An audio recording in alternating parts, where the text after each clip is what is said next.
Américo Sucena, chegamos ao capítulo 34 do livro Nosso Lar, ditado pelo Espírito André Luiz, na psicografia de Chico Xavier.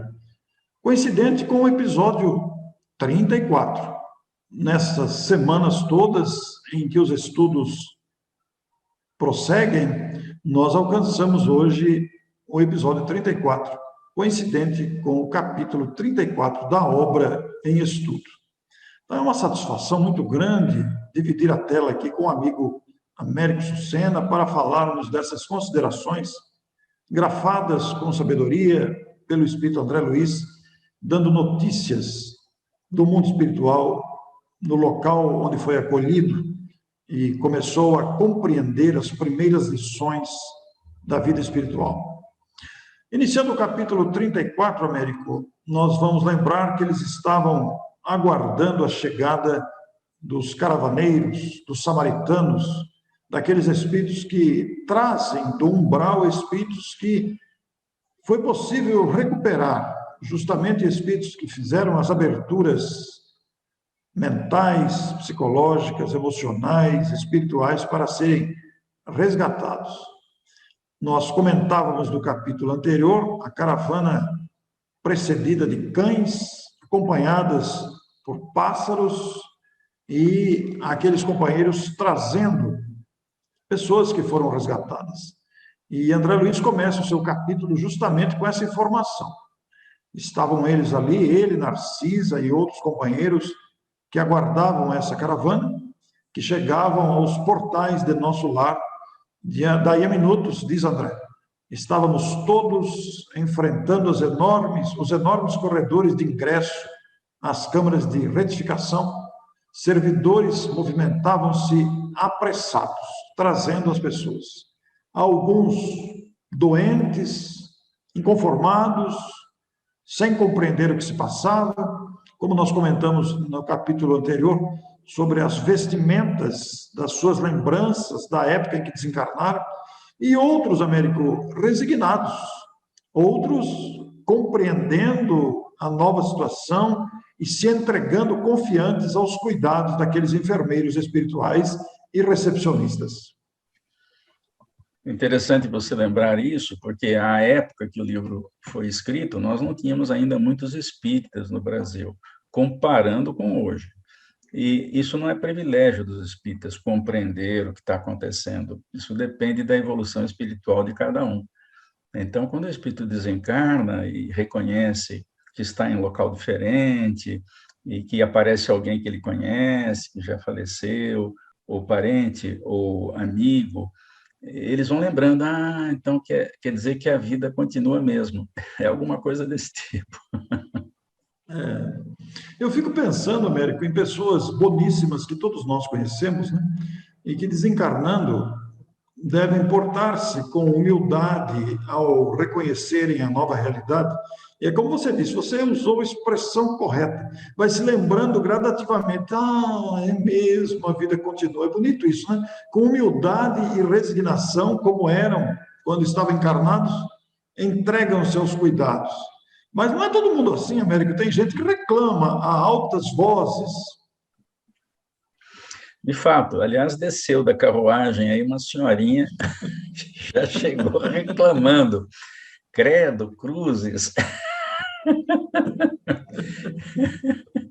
E foi a primeira vez que o André ouviu referências ao inferno católico, ao purgatório dos católicos, né? Porque ela ficou realmente numa região muito difícil lá na vida espiritual. E ela tinha alguma lucidez de que já não estava aqui na Terra. Estava na Terra, mas do outro lado.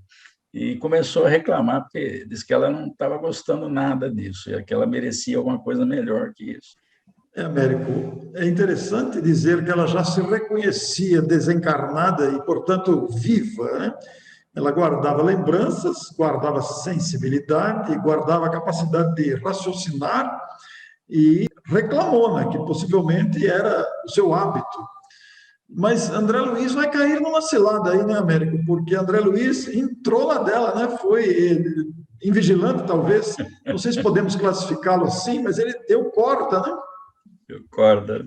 E aí eu vi uma história fantástica, né? Diz que a mulher era muito boa, de bons costumes, e que fez muita caridade, rezava muito, né? Mas, afinal de contas, Satanás tem as suas artimanhas, né? Então ele deve ter conseguido burlar essas providências todas que ela tomou. E é interessante, porque aqui nós vamos poder comentar que tem providências, do ponto de vista religioso, altamente cosméticas, são apenas exteriores. Isso não conta na vida espiritual. No caso dela, por exemplo, com todo o respeito que devemos à prática católica, ela, antes de desencarnar, deixou praticamente um testamento com os filhos, ou com os netos, ou sobrinhos, alguma coisa assim, familiar, para que pagassem as missas para ela, né? Ela teve essa preocupação anterior de deixar tudo pago para não ter problemas quando adentrasse o mundo espiritual. Por isso ela está dizendo, como você disse aí, que na mentalidade, no entendimento dela, as espertezas do Satanás, no entendimento dela, acreditava que haveria uma entidade maléfica que é capaz de entrar nesses domínios e, inclusive, aproveitar-se desse possível esquecimento da família em pagar as missas, ou mesmo que pagando as missas, não, ele foi mais esperto do que as próprias missas, roubando-lhe o sossego, importunando-a, perturbando. Quer dizer, ela guarda na memória a mentalidade de perseguição e de um poder superior a Deus, capaz de judiar das criaturas de Deus. Essa experiência dela é interessante, Orson, porque ela foi senhora de escravos. E Sim. a própria religião à época, os clérigos, alguns deles, não todos, eu não quero generalizar, eles achavam que realmente os escravos eram pessoas que não foram e não tiveram a benesse de serem filhos de Deus. Então, eles precisavam realmente servir os que eram filhos de Deus.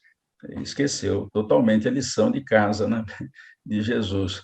E engraçado que, na época, se proibia muito a leitura dos textos sagrados, e talvez por isso os homens não se precataram com relação às lições de Jesus, porque está bem claro lá. A partir do instante em que a imprensa, com Gutenberg, pôde imprimir a Bíblia, pela primeira vez, o texto do Evangelho, tanto do Velho quanto do Novo Testamento, eles saíram do domínio da igreja, e aí as pessoas puderam ler. Agora, ler o Evangelho sem um mínimo de conhecimento também acaba não tirando lição, porque provavelmente eu estava naquela época por lá e não aprendi nada com o Evangelho na época. Agora, a duras penas, nós estamos aprendendo as lições de Jesus. Américo, essa referência sua, porque como ela foi senhora de escravos, ela achava que o escravo não tinha direito a nada. Isso me faz lembrar a lei de igualdade tão bem expressa em O Livro dos Espíritos, por Allan Kardec, demonstrando que não há diferença entre os filhos de Deus que possa ser determinada pela cor da pele, pela condição social, pela raça, pela nacionalidade, pelo sexo. Não há nenhum tipo de discriminação nas leis de Deus. Todos somos iguais, criados pela bondade divina, destinados à felicidade completa, com a disposição de servir, e todos sujeitos às vicissitudes para o alcance desse progresso. Então, é um equívoco, né? E qualquer tipo aí de referência a privilégio, qualquer tipo de facilidades que possam facilitar a uns e denegrir a outros, não tem cabimento. A lei de Deus é para todos, em igualdade absoluta. Deus não tem preferência, nem privilegia uns em detrimento de outros. Ela disse que, inclusive, se confessava todos os meses de algum excesso que ela pudesse ter feito e tal. Inclusive, ela faz referência a um tal padre Amâncio, que frequentava a fazenda em que ela vivia e que a recebia na paróquia, na cidade, e ela não só frequentava a igreja, como também se confessava dos seus erros, né? E achava que todo mês, ou pelo menos toda semana, confessando tudo que fez errado, está livre, né? Essa é uma visão absolutamente infantil, né? Como se não houvesse responsabilidade. É por isso que o Espiritismo, Orson, diz que Deus é soberanamente e justo e soberanamente bom, porque se ele fosse só bonzinho, ele perdoava todo mundo, e isso seria uma injustiça. Deus tem que ser justo, porque senão não funciona. O mundo não funciona. Então, ela não sabia disso, a igreja não explicava isso a ela. Agora, o Espiritismo nos explica, então nós não temos desculpa. Ela pode até ter atenuantes e tudo mais, mas nós não temos. Você me faz lembrar, Américo, a questão também do Livro dos Espíritos, onde está escrita a lei de Deus, na consciência, né? Esse personagem aqui trazido por André Luiz, nesse capítulo específico, ela sentia as, entre aspas, mordidas da consciência, mas ela estava dentro de um sistema mental e psicológico de que a confissão a livraria daqueles atentados à liberdade alheia, como no caso a escravização. Embora a consciência a acusasse, onde está escrita a lei de Deus, de amor ao próximo, de respeito ao semelhante, ela achava, pela mentalidade construída interiormente, assimilada pelos princípios, como você disse, de ingenuidade, de que a confissão simplesmente a livraria das agressões que fazia, das lesões, e principalmente ela tinha a mentalidade de que escravo é sempre escravo, não são criaturas criadas por Deus, não são filhos de Deus, vieram para servir. E essa mentalidade fazia desrespeitar as criaturas. Só que no seu entendimento, confessava e estava liberada de todos os atentados à consciência alheia. Isso é complicado, Américo. Complicado, e existe até hoje. Tem gente que não aceita a pessoa ser de outra religião, a pessoa ser de outra raça, ter outra cor, falar uma língua diferente da dela. Não aceita, não é? E aí a advertência de Jesus sempre deve ser lembrada. Os brandos e pacíficos herdarão a terra. Quem quer confusão vai ser convidado a se retirar, né? Eu fiz referência à missa no comentário anterior, e é claro que a missa, no sentimento das pessoas que participam da missa, existe sinceridade que atinge as pessoas lembradas com carinho e com gratidão. Mas quando o ato é maquinal, quando o ato é apenas o pagamento de uma missa para libertar-se de possíveis constrangimentos, é como você usou a expressão, funciona como cosmético. Isso vale também para nós espíritas, como fazemos a prece apenas como um padrão de formalidade. A prece há que ser sentida, há que ser verdadeira no sentido de enviar aqueles sentimentos ou louvar a grandeza de Deus, ou agradecer sinceramente. Quer dizer, o Espiritismo abre um panorama imenso. Mas, Américo, o André Luiz está dando mais corda para a mulher aí, está se complicando ele mesmo, né? A hora que ele falou, não, mas os escravos são nossos irmãos. Não, não são criaturas de Deus. Então, essa era a cultura da época, a cultura religiosa da época. E por isso que os que eram defensores da libertação dos escravos, no Brasil e no mundo, todos eles que passaram por esse trabalho de modificar, eles sofreram muito, foram muito atacados, foi preciso muita perseverança para libertar realmente os escravos. Mesmo assim, libertando, ficou no papel, porque muita gente continuou usando escrava e usa até hoje. Tem gente que usa mão de obra escrava aí no planeta Terra para produzir coisas que até mesmo a gente consome. Mas isso vai mudar. Isso vai mudar, nós vamos ter que eliminar isso, porque isso num planeta regenerado não pode continuar. Claro que isso é um processo, né? Começa, daqui a pouco a gente chega lá. Muito peculiar aqui no capítulo também, Américo, que, embora ela fosse uma mulher que disse, né, que fez muita caridade, que participava ativamente como religiosa, dedicada, e que ela sempre recebeu as palavras de conforto do sacerdote que você se referiu, ela chega a dizer, parece que os demônios são também africanos e viviam à espreita, referindo-se aos espíritos que naturalmente ela teve a oportunidade de encontrar-se após a desencarnação, porque o mal que ela fez aos escravos, de alguma forma, despertaram a adversidade de suas vítimas. E começou a reclamar de uma certa forma, atacar, sem compreender aquela lei de igualdade estabelecida para todos. E André entrou na onda da mulher, inclusive perguntou quando é que ela veio para o mundo espiritual, porque ela já sabia que estava desencarnada. E aí, a surpresa, né? Maio de 1888. América, isso lembra alguma coisa, né? 1888. Então, foi o ano da promulgação da Lei Áurea pela Princesa Isabel.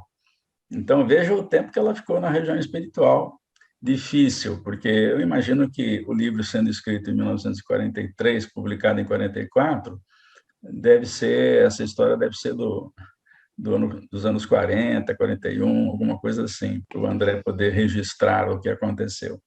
Então, ela ficou aí um bocado de tempo nessas regiões difíceis. Engraçado que até o André fez uma... Eu entendi como piada, porque quando ela disse que veio lá dos infernos e tal, o André, querendo agradar, assim, a senhora veio de tão longe assim. Pois é, não. Pois é.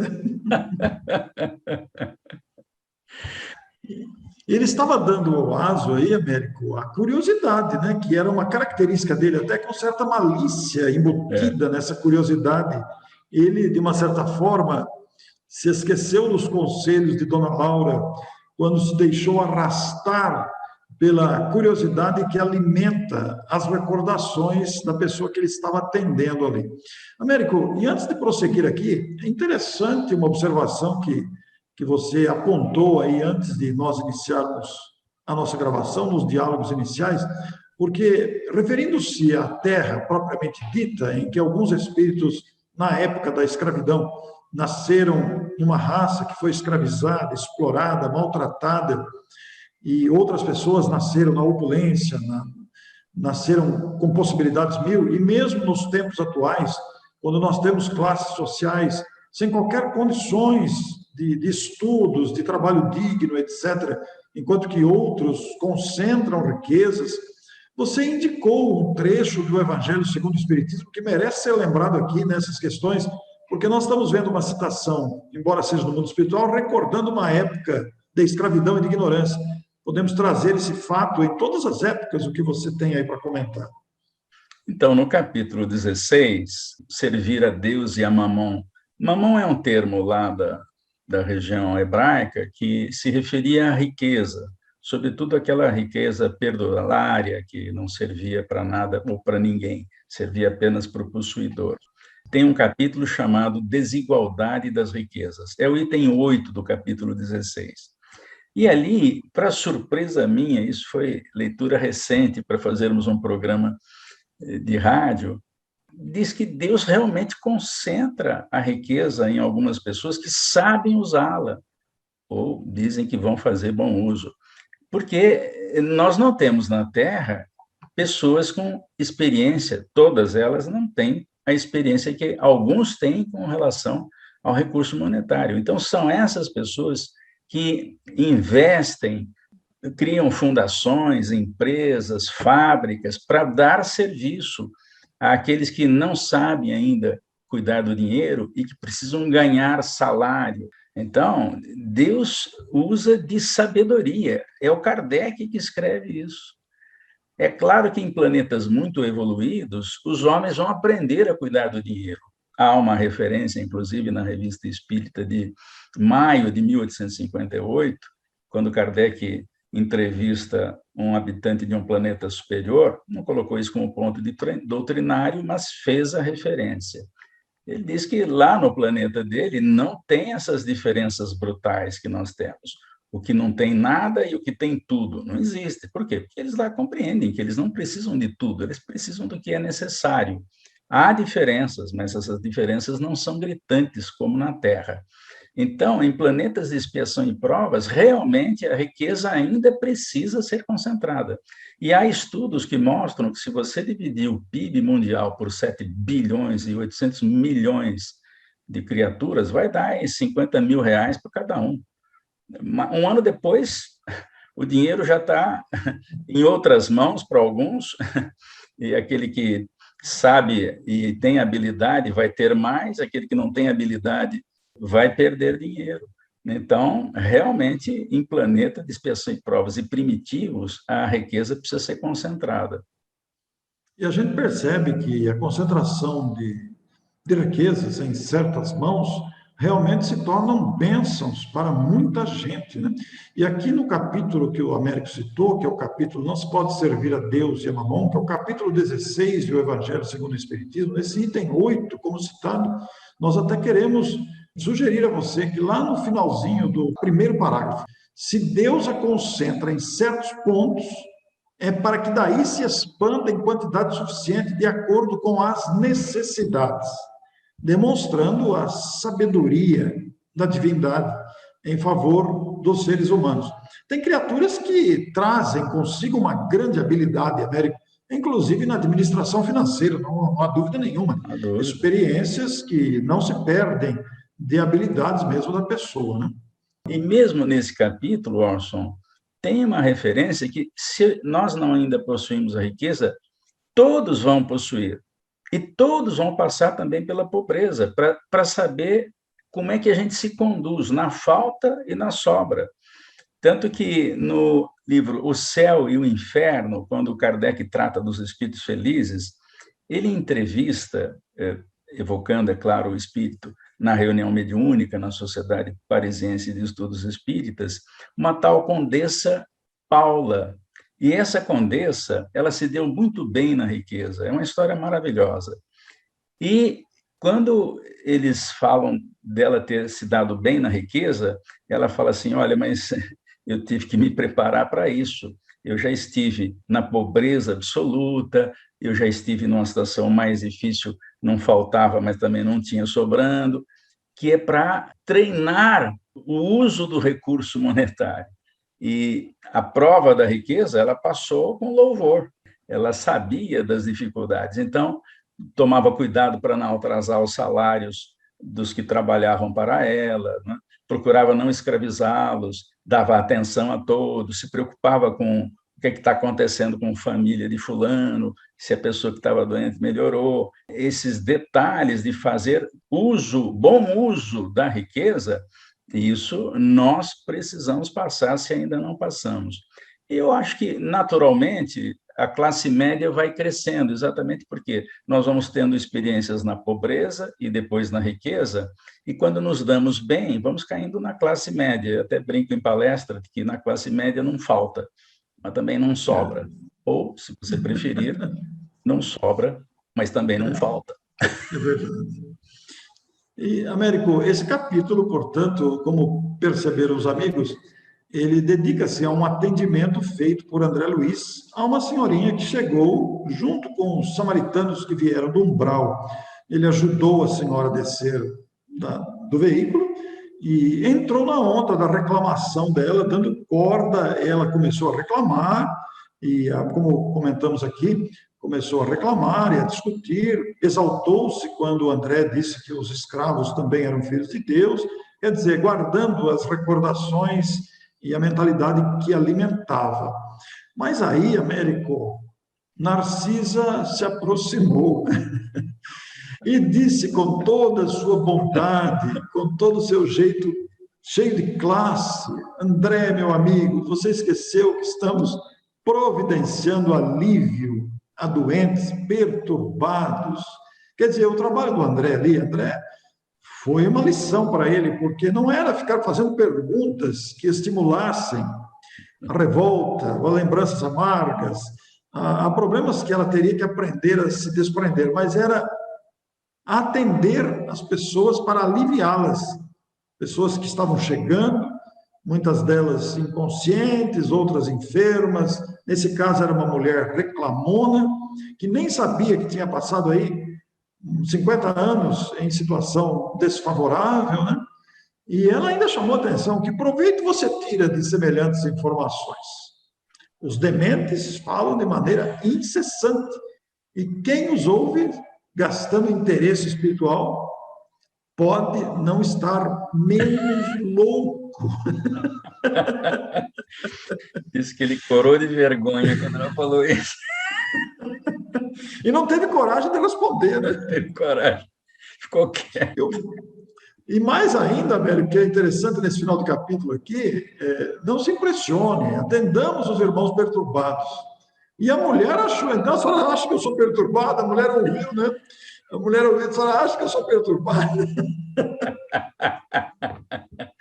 Porque ela foi conversar com o André na frente da mulher. O André ficou corado, sem condições de responder nada, compreendeu a lição imediatamente. A mulher ouviu e falou: mas a senhora acha que eu também estou entre esses perturbados? Aí a Narcisa, com toda a classe novamente, com aquela expressão de caridade, falou: não, minha amiga, não diga isso. Mas a senhora deve estar cansada do seu esforço purgatorial de longo tempo, de muito longo. Ela chega a dizer ao André que esse tipo de espírito, ele vai reclamar sempre. Se der corda, ela vai contar a história outra vez, todinha de novo, né? Isso é muito comum, né, com quem reclama da vida. Está sempre repetindo a mesma história. E a Narcisa alerta o André: olha, não fale do mal, porque ela entra em contato com o assunto, toda vez que ela lembra, ela se sente mal. Então, a gente não deve falar do mal para não dar força ao mal. O Emmanuel também tem uma frase, que eu não me lembro agora exatamente qual é, que diz exatamente isso: quem fala do mal dá força a ele. E a gente deve falar do mal o tempo suficiente que você tira um estrepe do pé. Entrou uma farpa no pé, aquilo é ruim, então você vai lá e tira e não fala mais nisso.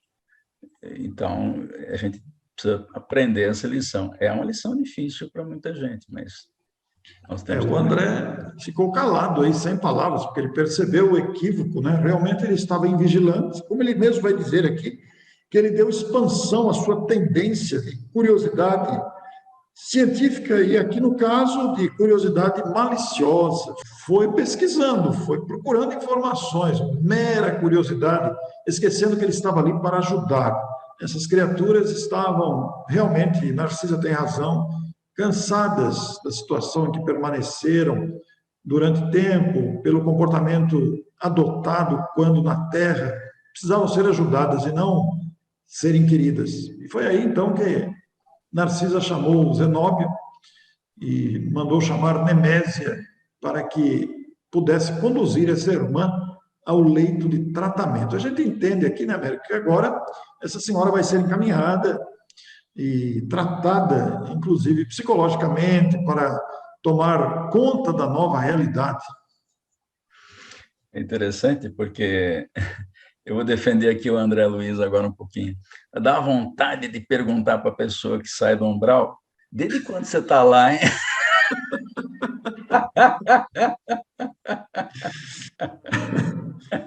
Mais interessante, Américo, é que nós somos seres humanos curiosos mesmo, faz parte da nossa personalidade isso, né? É natural o ser humano, a curiosidade. Escuta, e daí? Como é que é? Que você passou, né? Porque Que se o coisa, sujeito né? chega logo na vida espiritual lá em nosso lar, né? Então ele morreu meses atrás, dias atrás, tal. Agora, quando vem depois de muito tempo, dá uma vontade de perguntar: em que ano foi mesmo? É porque, a depender da quantidade de anos, de espaço que permaneceu no umbral, as experiências no umbral também serão intensas, né? Extensas e doloridas, muitas vezes, por causa dessa sintonia que se estabelece com outras criaturas perturbadas, Américo. Então, é uma questão que a gente tem que prestar atenção e tirar essa lição aqui deste capítulo importante da obra. Veja, nós estamos vendo um caso, nós vimos um caso e pudemos tirar todas essas lições com essa senhora reclamona e o André curioso, que é pior, né? André está nos dando um ensinamento aí que a gente não deve ser curioso. É muito interessante isso. Outra coisa interessante, Orson, é o fato dela ter saído do umbral. Por alguma razão que o livro não conta, o capítulo não fala, ela teve a oportunidade de sair. A gente não sabe se é intercessão. O fato é que ela saiu. Está certo que ela não está acostumada a reclamar o tempo todo. Mas deve ter acontecido alguma coisa dentro dela que favoreceu a saída. E isso não fala no capítulo. Então, também não podemos julgar, né? Agora, quem de nós pode garantir que não passou 20 e poucos anos, ou 30, ou 40 na região inferior? Não sabemos. sim. O mais interessante dessa história da senhora aqui também, Américo, é que o nível de perturbação dela não é expressivo, porque ela está consciente, né? Ela É, está lúcida, digamos assim, apesar da confusão mental. Mas ela não está, por exemplo, em grande sofrimento, de dor. Ela chegou, já sabe que está desencarnada, não se deu conta do local que está ainda, que não sabe quanto tempo ficou no umbral, mas agora vai abrir uma perspectiva. É mais uma que vai fazer uma entrevista com Clarence, possivelmente, né? é. E um Como o dia, André. quem sabe um dia você faz uma live com ela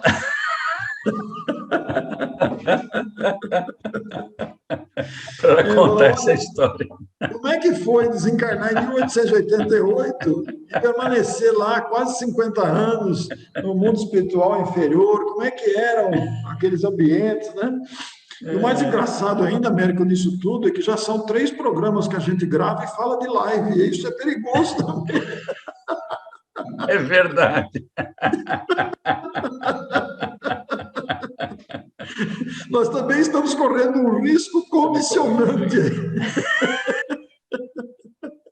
Bom tomar cuidado.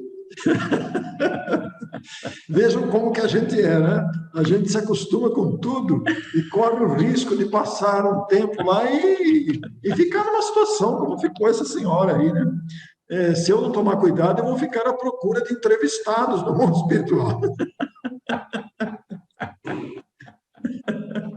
Muito bem, gente. Terminamos o capítulo aqui, Américo. Na próxima semana, nós vamos ter um encontro singular. É o nome do capítulo 35. É um capítulo muito interessante também, porque já de cara, no segundo parágrafo, André, você aqui, alguém surpreso, encontraram o André. Finalmente, Américo, você que sempre falou isso, que o André não encontrou nenhum conhecido, agora reconheceram ele. O que vai acontecer por aí? Era de se esperar, né? Pelo menos alguém conhecido. Ele não tinha nada ou ninguém da família nuclear, mas conhecido a gente vai encontrar. Vai encontrar. Vai Vai ser bem encontrar. interessante encontrar os desconhecidos, porque teremos surpresas, tanto de lá quanto de cá, né? Porque a gente. É que nem essa questão de que a gente fica 30 anos sem ver uma pessoa, quando a gente vê a pessoa, fala, nossa, como fulano está velho. Só que a gente não se olha no espelho, não percebe que a gente também envelheceu. Muito bem, meus amigos. A gente descontrai, porque o assunto é muito sério, descontrai até para a gente assimilar melhor, né? Na próxima semana, esperamos você novamente com o capítulo 35, um encontro singular. Até lá e muito obrigado. Até lá.